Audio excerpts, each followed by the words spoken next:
operations with decimals.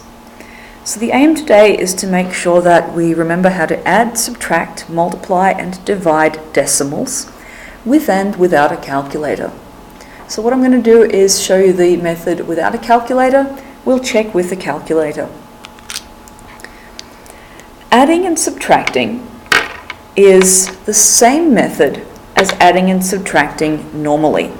So you set the algorithm up one above the other and you line up the units, or actually it's quite useful to just say line up the decimal points.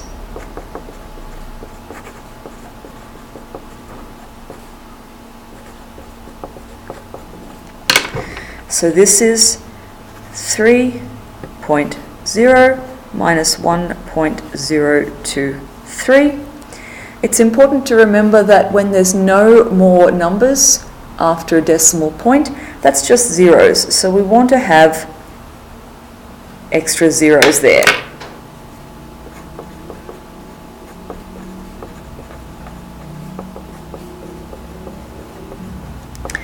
And then you add or subtract exactly as you normally would, and the decimal point in the answer lines up with the decimal point in the question. So put that in first so you don't forget it.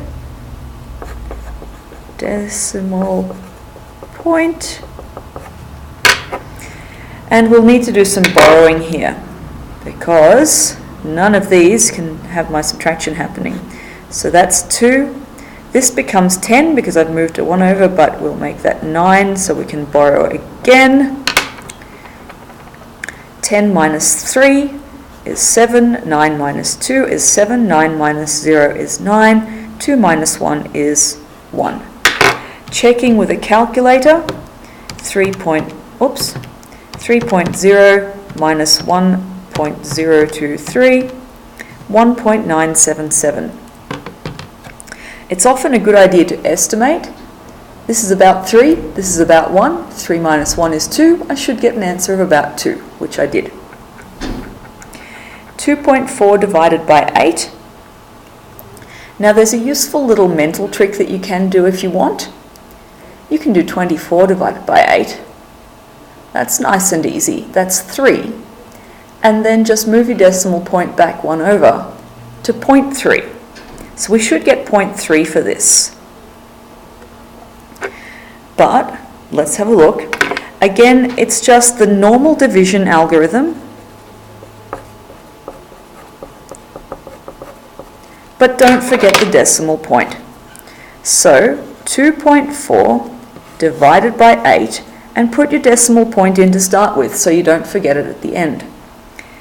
8 into 2 doesn't go. 8 into 24 goes 3 times, 0.3. We could have used our little mental trick. So just use your normal algorithm, but don't forget the decimal point.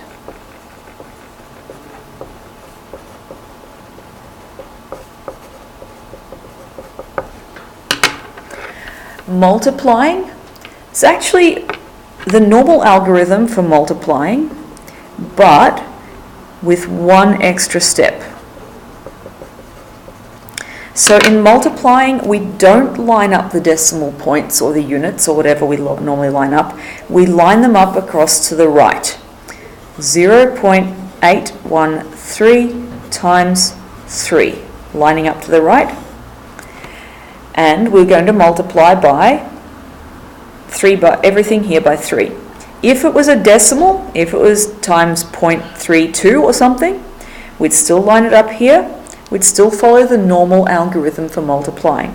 3 times 3 is 9, 3 times 1 is 3, 3 times 8 is 24, put down the 4, 3 times 0 is 0 plus 2. Now, here's where it gets tricky. You have to decide where to put the decimal point, and you've got 2 options. Decide where to place the decimal. You can estimate. This is pretty close to 1, this is 3. 1 times 3 is 3. We're not going to get an answer of 2,439. We're not going to get an answer of 243. We're not even going to get an answer of 24, the only answer that makes sense is 2.4. So you can decide where to place the decimal based on an estimation. Or you can count all the digits after a decimal point in any part of the question. So that's this one, and this one. No numbers after the decimal point here. And I need the same number in total after the decimal point in the answer. 3 after the decimal point here, 3 after the decimal point here. Now this has been a quick overview because you know these algorithms. You might just need a bit of a hint about how to use them with decimals. If it's too much for you to do that, we use the calculator. 0.813 times 3, and we get our correct answer. Multiplying and dividing by 10 or 100 or 1,000. Now we call these powers of 10. 100 is 10 times 10, which we know is 10 squared. It's a power of 10. 1,000 is 10 times 10 times 10, which we know is 10 cubed.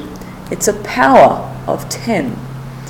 When we're multiplying or dividing by powers of 10, dividing by a power of 10 obviously makes a number smaller. Multiplying by a power of 10 makes a number bigger. Have a look at what happens with the calculator when I do this one.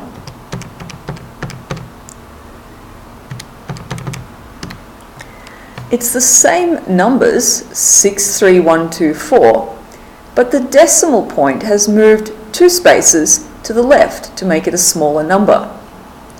If I do this one, 0.8 times 1,000,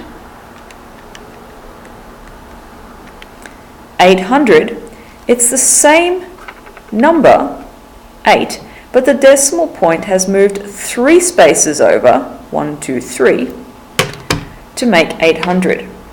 So if you want to do this without a calculator, divide, you're moving to the left, times, you're moving to the right, and it's by the number of zeros in our power of 10.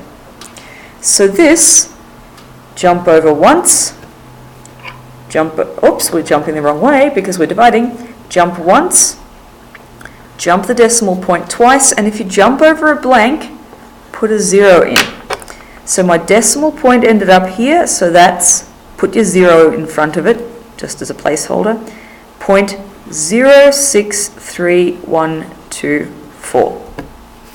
This one here, 0.8 times 1,000, jump once, twice, 3 times, those will have to be zeros, it equals 800. Or of course, just use a calculator.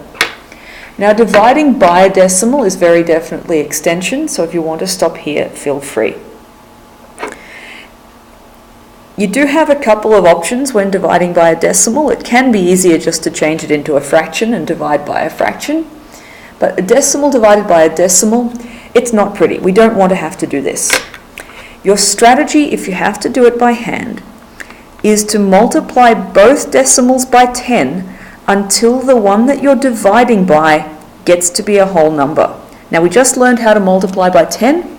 We jump the decimal point 1 spot to the right, and we have to do the same here as well. Sorry about hitting the camera. That's 0.2, not enough yet. Jump at another point to the right, I've got to 2, jump at another point to the right, and what I'll do is 2735.4 divided by 2. And we'll check it with the calculator, but by multiplying both parts by 10, yes, the thing that you're dividing up is getting bigger, but so is what you're dividing by. If you think about it, if I had 2 pizzas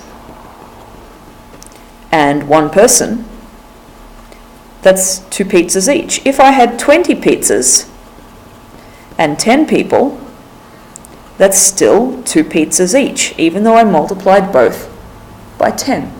So let's do this division. 2735.4 divided by 2. Put your decimal point in so you don't forget it. 2 goes into 2 once, 2 goes into 7, 3 times 1 remainder, 2 goes into 13, 6 times 1 remainder, 2 into 15, 7 times 1 remainder, and 2 into 14, 7 times no remainder.